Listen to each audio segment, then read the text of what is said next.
ഞങ്ങളുടെ വീട്ടിലും theatre set ചെയ്തിട്ട് ഞങ്ങളുടെ ഒരു ഡ്രീം കം ട്രൂ ആക്കി തന്ന ആൾക്കാരാണ് നിങ്ങൾ എല്ലാവരും. നമ്മുടെ വീട്ടിൽ തന്നെ ഇങ്ങനെ ഒരു ഡെമോ ഉള്ളത് കൊണ്ട് അറിയാം. അതെ, ഇപ്പം ഇപ്പം ഞാൻ ചെയ്തിട്ടുള്ള വർക്ക്സ് ആയാലും അച്ഛന്റെ ഫിലിം ഫീൽഡിലുള്ള ഫ്രണ്ട്സ് ഒക്കെ ആയാലും അതിന്റെ പ്രിവ്യൂസ് ഒക്കെ കാണാനൊക്കെ ഇപ്പം മെയിൻ ആയിട്ടും നമ്മുടെ വീടാണ് ചൂസ് ചെയ്യാറ്. കാരണം അവിടെ എപ്പോഴും രാത്രിയൊക്കെ നല്ല ആളാ ഇപ്പൊ തിയേറ്ററിൽ. നമുക്കിത് കണ്ടു നോക്കാം, എന്നിട്ട് നമുക്ക് ബാക്കി പറയാം.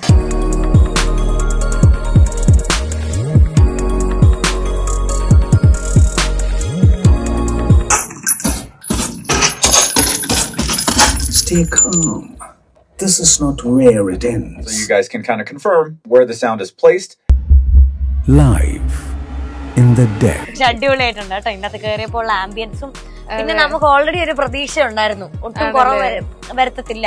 കാരണം ഇവരാണ് ചെയ്യുന്നത് എന്നുള്ളത് നമുക്ക് ഉറപ്പായിട്ടും അറിയാം, ഇത് ഇങ്ങനെ വരത്തുള്ളൂ. ഇവരെ സംബന്ധിച്ചൊരു ഗുണം എന്താന്ന് ചോദിച്ചാല് നമ്മുടെ കയ്യിൽ എന്താണോ ഉള്ളത് അതിന് ഇവരത് ചെയ്തു തരും. കാരണം ആരെ വിഷമിപ്പിക്കത്തില്ല. പലതിനു മുമ്പ് വലിയ വലിയ ചില പാർട്ടികളോടൊക്കെ ചോദിക്കുമ്പോൾ ഒരു കണ്ണും കൂട്ടി വലിയ തുകളാണ്. അത് ചോദിക്കുമ്പോൾ നമ്മുടെ അടുത്ത് അത്ര പൈസ ഇല്ല, വിഷമിച്ചാൽ നമ്മൾ ചോദിച്ചത് ഒരിക്കലും നടക്കത്തില്ല. അതെ, അതാ ഞാൻ പറഞ്ഞു. ഇപ്പം ഫിലിമൊക്കെ ഭയങ്കര ഇഷ്ടമുള്ള ആൾക്കാരാണ് എന്നുണ്ടെങ്കിൽ അത് ഉറപ്പായിട്ടും നമ്മൾ ടിവിയിലോ ഫോണിലോ കാണുന്നതും ഇത്രയും സൗണ്ട് സെറ്റപ്പിൽ കാണുന്നതും ഒത്തിരി വ്യത്യാസമാണ്. അത് നമുക്ക് പറ്റുന്ന ഒരു എമൗണ്ടിൽ ചെയ്ത് കിട്ടുക എന്ന് പറഞ്ഞാൽ അത് ഏറ്റവും ഹാപ്പി ആയിട്ടുള്ള ഒരു സംഭവമാണ്.